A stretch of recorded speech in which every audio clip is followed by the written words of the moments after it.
Binahamuli ang ilang bahagi ng Valenzuela dulot ng halos magdamag na ulan at dulot ng hanging habagat. Ang mga motorista nagmeminor na habang sumusuong sa binahang bahagi ng MacArthur Highway. Gutter deep ang lalim ng tubig. Dagdag perwisyo pa ang lubak-lubak na kalsada. Ang ilang residente kinailangang lumusong sa baha ng walang bota para mamalengke.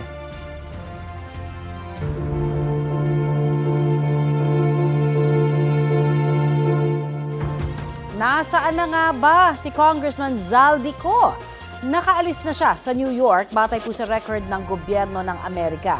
Sabi naman ni House Speaker Bogie D, wala silang impormasyon sa kinaroroonan ngayon ng kinatawan ng Ako Bicol Party List. Balitang hatid ni Sandra Aguinaldo.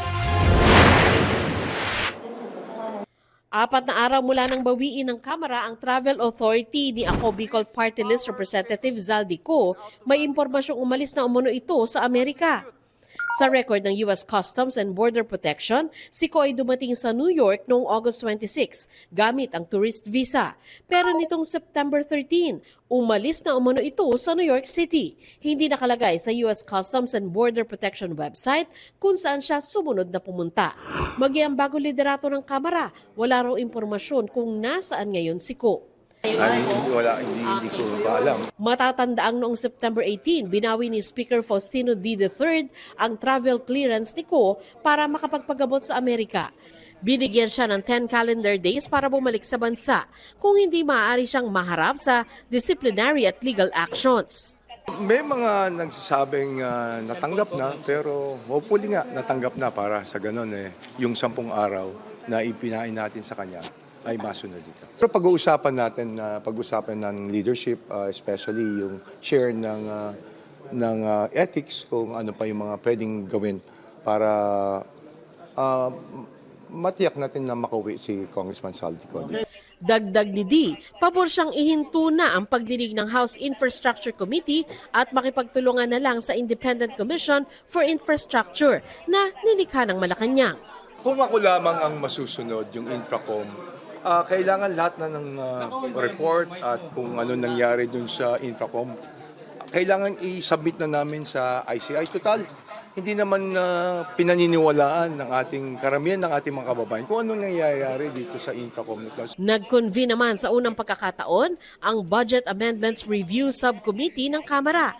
Pakay nilang tukuyin kung saan ililipat ang 255 billion pesos na pondo na inalis sa flood control projects ng Department of Public Works and Highways para sa 2026. We will be guided by the sectors, the priority areas as expressed by the President. Yung menu po na inilatag ng ating Pangulo, we will of course take into consideration during today's deliberations the need to prioritize education, health, agriculture, labor, and other sectors that pertain to human capital development. Naka-livestream ang pulong para makita ng publiko ang pagbabago sa panukalang budget. Ang mga panukala na galing mismo sa mga kongresista dapat formal na nakasulat at may pirma. Daraan pa ang mga panukala sa House Appropriations Committee. May mga apektado naman sa pagkawala ng flood control projects dahil may mga lugar din naman daw na tunay na nangangailangan ito. Isa sa umaaray, ang 1st District of La Union. Sana po i-reconsider nila kasi may mga lugar po talaga na kinakailangan po yung flood control. Just like in my case, may island barangays din po kami. Sandra Aguinaldo, nagbabalita para sa GMA Integrated News. Inilipat na sa ibang programa ang bahagi ng pondong inilis sa 2026 budget ng Department of Public Works and Highways para sa flood control projects. Inaprubahan yan sa pulong ng Budget Amendments Review Subcommittee ng Kamara kahapon. Mahigit 32 billion pesos ang napunta sa Assistance to Individuals in Crisis Situations Program ng Department of Social Welfare and Development. Habang halos 15 billion pesos naman ang napunta sa tulong panghanap buhay sa ating disadvantaged o displaced workers o TUPAD ng Department of Labor and Employment. Nasa 47 billion pesos pa lang yan ng kabuuang 255 billion pesos na inalis sa budget ng DPWH. Ayon sa chairperson ng komite na si Representative Micaela Swansing, ang pinaglilipatan ng pondo ay alinsunod sa direktiba ni Pangulong Bongbong Marcos. Kabilang sa mga sektor na posible pang paglipatan ng edukasyon, kalusugan, agrikultura, labor at human capital development. Sa ibang balita, nananatiling mahigpit ang seguridad sa paligid ng Malacanang sakaling maulit ang tangkang paglusob ng ilang grupo gaya ng nangyari noong linggo. Kahit na nagkagulo doon, itinuturing daw ng palasyo na peaceful o mapayapa ang mga kilos protesta kontra katiwalian. Balitang hatid ni Ivan Mayrina. Sa kabila ng mga batuhan, pagsusunog, paninira ng mga gamit at establishmento, girian sa pagitan ng mga pulis at mga sibilyan. Ang mga pagtitipon sa EDSA at sa Luneta, itinuring ng Malacanang na peaceful rally. Sabi ng Malacanang na dungisan lang ang mga protesta dahil sa anilay pagmamanipula at paggamit sa mga kabataan na nagresulta sa kaguluhan. Kinukundina ng administrasyong ito at ng Pangulo ang paggamit ng mga kabataan na gawing mga tulisan ng mga grupong itinatago ang mukha sa likod ng itim na maskara. Tin-itim kung maituturing. Hindi sila rallyista na may lehitimong adhikain laban sa korupsyon, kundi gumawa lang ng kaharasan, magnakaw, manunog, at manira. Mahigpit ngayon ang seguridad sa palasyo sakaling maulit ang tangkang paglusob ng mga nais manggulo. Ayon sa Malacanang, nakatutok ngayon ang Pangulo sa Bagyong Nando at pinasisiguro sa mga ahensya na handa sila magbigay ng tulong saan man kailanganin. Ayon sa Interior and Local Government Department, samot-saring kasong maaaring harapin ng mga naaresto at ng mga mapapatunayang nasa likod nila. Arson, dyan yung grave physical injuries, and we can go as far as sedition. Yung statement lang nila na we intend to burn the palace, gusto namin sunugin palasyo, is a seditious act in itself. Naglatag ng guidelines ang Department of Justice dahil sa mga naarestong individual. We alerted the SWD about the presence of minors. Kasi nga, under the law, we cannot try them as adults. And we have to determine many things. And the protection of the DSWD is always important in treating such suspects. Ang Information and Communications Department nag-iimbestiga din dahil ang mga nakaitim at nakamaskarang sangkot sa mga gulo, maaarian nilang narekrut umano para sa online movement na Black Mask Movement o tinatawag ngayong Team Itim. Parehong grupo umano ito ng mga hacktivist na nasa likod ng pagsira ng mga website ng gobyerno. May persons of interest raw ang DICT. Last week pa po, through working with the telco and the social media platform, sila CICC po, trinatrack na yung Black Mask na movement. Naglalagay po sila nung how to create a Molotov dun sa web. Ito yung first incident na nakita namin na nag-organize sila sa web, tapos na-translate into violence. Kaya nga yung word na terrorism is aptly associated with them. Ivan Mayrina nagbabalita para sa GMA Integrated News.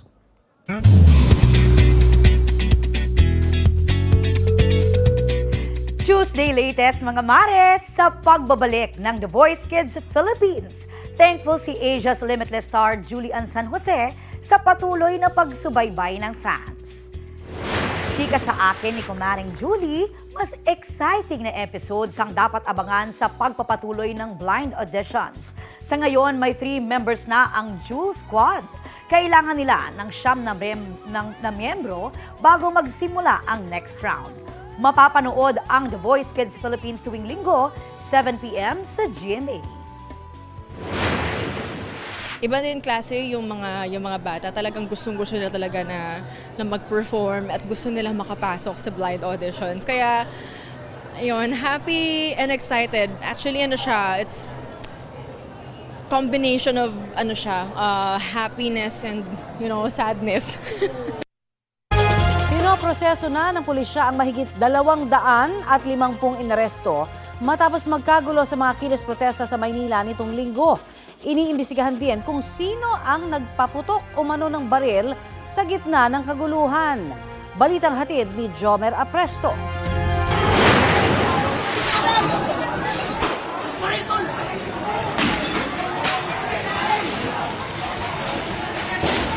Kuha yan sa tapat ng isang hotel sa Recto Avenue sa Maynila dakong alas 8 ng gabi nitong linggo. Kita sa video ang isang lalaking naka-hoodie na pumasok sa hotel habang may hawak na baril. Kasabay niya ng takbuhan ng ilang tao sa lugar. Makalipas ang ilang segundo, makikita na sa video ang mga tao na sinisira na ang mga bintana ng hotel. Sa ngayon, wala pang detalye mula sa Manila Police District kung undercover na pulis ba ang nakita sa video na may hawak na baril. Gayon din kung saan galing ang mga putok na umalingaw-ngaw sa lugar.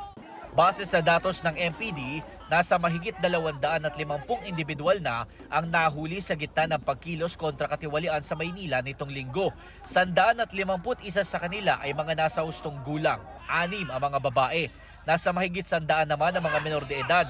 24 ang itinuturing na child at risk o yung mga nasa 15 years old pababa. Ang mga child at risk ay hindi masasampahan ng reklamo. Nananatili muna sa multipurpose hall ng MPD ang mga menor de edad habang ipinoproseso ang kanilang mga dokumento. Nasa mahigit 30 naman mula sa 150 adults na nahuli sa rally ang nasa custodial facility ng MPD headquarters habang ang iba ay nasa kustodiya ng iba't ibang police station sa lungsod. Hating gabi nang maabutan namin sa gate ng MPD ang ilan sa kaanak na nagbabaka sakaling makita ang kanilang mga kaanak na dinakip.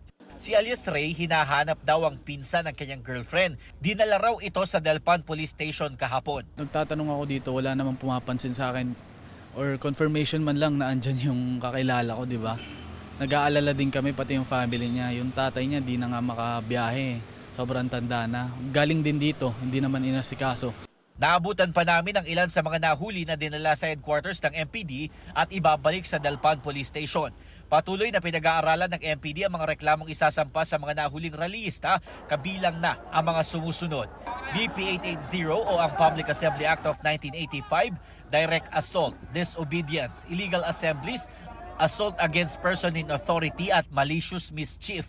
Sa datos ng Department of Health, nasa 48 ang sinugod sa Jose Reyes Memorial Medical Center.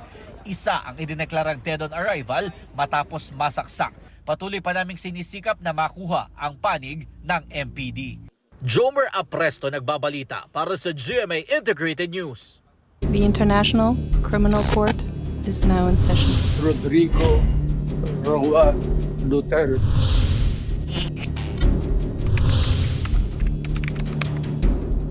Kaugnay sa inilabas ng ICC na detalye ng mga kaso ni dating Pangulong Rodrigo Duterte, kausapin natin mula sa The Netherlands si Center for International Law Philippines Deputy Executive Director, Attorney Gilbert Andres. Magandang tanghali at salamat sa pagpapaunlak sa amin dito po sa Balitang Hali. Magandang tanghali, Rafi, mula sa The Netherlands. Apo, dated July 4 pa po yung redacted version ng dokumento kung saan nakasaad yung mga kaso ng ICC laban kay former President Rodrigo Duterte. Bakit kaya ngayon lang po ito inilabas? Oo. Rafi, July 4 yung redacted version. Ibig sabihin, talagang na-file po ito noong July 4 kasi yun naman talaga yung deadline ng Office of the Prosecutor. Bagkos ngayon lang po ito pinalabas kasi mayroon pong kailangan ng mga i-redact, kung sa atin pa, snowflake, kasi meron ngang mga security details at mga masiselang mga data dyan. Kaya ngayon lang po napalabas yan. At ngayon naman talaga yung deadline ng pagpapalabas niyan, September 22 kahapon. Mm-hmm. So yun po yung significance na talagang kailangan may i-redact. At Rafi, ngayon naman po talaga yung deadline. Hanggang ngayon Rafi, pwede sila maglabas ng dokumento. Apo, narinig niyo po. Ayan. Okay na, Rafi. Apo. So, yung pag-redact po, yung redaction talaga took time dahil may mga sensitibo pong mga impormasyon dito. Opo, tama yan, Rafi. In fact, kung tingnan natin, meron doon yung mga parang nakalinyang, naka-enumerate ng mga pangalan, ng iba pa pong part ng operasyon, na ginawa ni Mr. Duterte, na patayan. At naka-redact din po lahat po ng mga pangalan. Kaya yan po yung rason. Kasi siyempre, kung mabasa na nila, baka magtago po sila. Okay. Ngayong araw po, September 23, sana yung confirmation of charges hearing. Hanggang kailan ba maaaring pagbigyan ng ICC yung not fit to stand trial na claim po ng defense lawyer ng dating Pangulo? Dahil po may allegation ng defense, kailangan po talaga ma-determine kung totoo po yan. Kaya ito po yung proseso. Nagkaroon po ng limited period of postponement. Hindi po siya indefinite adjournment na siyang hiningi ng defense. Kaya limited period lang po to para talagang i-determine kung fit na fit ba si Mr. Duterte. At sabi nga ng prosecution, dapat may eksperto ang prosecution para tingnan si Mr. Duterte. At dapat meron din po yung pretrial chamber na sarili niya pong eksperto. Po, para po sa amin, sa hanay po ng biktima, ang aming paniniwala ay talagang fit na fit po si Mr. Duterte to stand trial kasi nagkaroon pa po ng public interview si Vice President Sara Duterte na kakausap niya nga lang kay Mr. Duterte last Friday at nag-usap pa po sila tungkol sa politika, tungkol sa flood control at sa love life. Sa ganito po bang mga statement na public na ginawa ng daughter ng Pangulo, pwedeng magamit po ito para patunayang he is fit for trial? Pwede yung magamit. Pwede po yung isa sa mga ebidensya, Rafi, kasi close relative naman to. Bagkus, anak pa nga ni Mr. Duterte at public official din. So, talagang mabigat na ebidensya po ito para sabihin, talagang fit to stand trial si Mr. Duterte. Pakipaliwanag nga po, co-conspirator, yung description ng ICC doon sa kanilang charge sheet dito kay dating Pangulong Duterte. Ano pong ibig sabihin nito? Pasensya na, Rafi, hindi ko nakuha, parang nawala yung audio. Pwedeng pakiulit. Sa charge sheet po nakalagay co-conspirator ang dating Pangulo. Ano pong ibig sabihin nito dito sa kasong crime against humanity? Co-conspirator, ibig sabihin, hindi lang po siya nag-iisa. Mayroon pa pong mga ibang mga pangalan, mayroon pa pong ibang mga opisyales at ibang mga tao na involved po doon sa patayan, sa war on drugs. Kaya kung tingnan nyo po, pwede mong hulaan na parang there are 21 names, Kung tingnan ko lang yung redact, Kaya siguro antabayan pa natin, mayroon pa pong mga pangalan na ilalabas eventually at hopefully mayroon pa pong mga ibang mga arrest warrant na malalabas sa future ang ICC. Yun na nga pa sana itatanong ko, kapag kaya nalabas na po itong redacted version o kaya napangalanan na po ang mga ito, automatic po ba na mag-release na ng arrest warrant ang ICC? Hindi siya automatic, Rafi, kasi kailangan pa po ng application for an arrest warrant. So separate process po yan at magkakaroon na naman ng isang ex parte hearing. Ibig sabihin ng prosecution lang at yung pretrial chamber. So yung pretrial chamber magde-decide kung i-release nga or i-grant nga yung isang application for arrest warrant. Pero alam naman natin yung arrest warrant, hindi pa yan isa sa publiko o bagkus go through channels yan, diplomatic channels, Interpol, para po hindi ma-forward yung mga taong subject ng arrest warrant. Sabi po ni Vice President Duterte, may bansa na raw na pumayag na mag-host kay dating Pangulong Duterte sa interim release nito. Ano pong masasabi niyo rito? Well, kahit may pa pong bansa na nag-agree po, ang pretrial chamber pa rin po ang magde-decide kung i-grant nga yung interim release. Pero para po sa amin, sa mga hanay po ng mga biktima ng war on drugs ni Mr. Duterte, sana po hindi po talaga mag-grant yung application for interim release. Kasi nakita naman natin, maselan po ang security ng mga biktima ng war on drugs. Paano pa kaya kung makalabas si Mr. Duterte? Okay, maraming salamat po sa oras na binahagi niyo sa Balitang Hali. Maraming salamat, Rafi, at mabuhay po tayong lahat. Si Center for International Law Philippines Deputy Executive Director Attorney Gilbert Andres.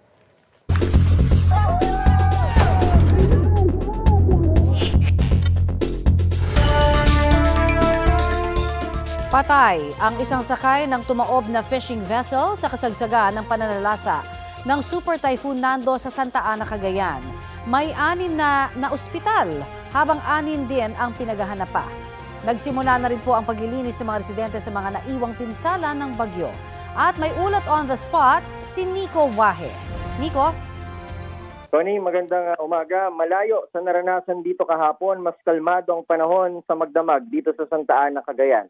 Kaya naman marami sa mga residente ang nagsimula na maglinis ng mga iniwang pinsala ng Super Typhoon Nando.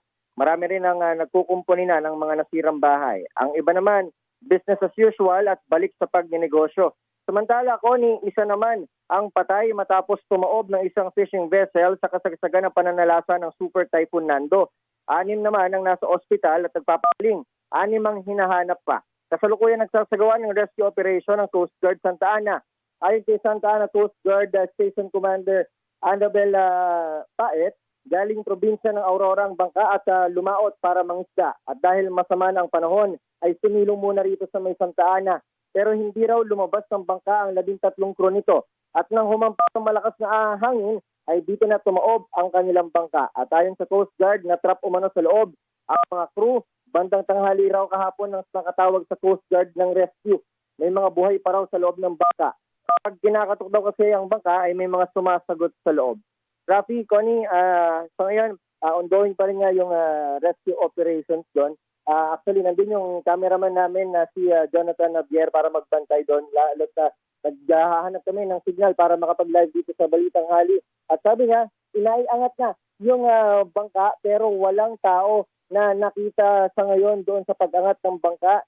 Tinitignan pa kung saan panapadpad itong mga natitirang 6 na nawawalang crew nitong fishing vessel na ito. Balik muna dyan. Maraming salamat, Nico Wahe.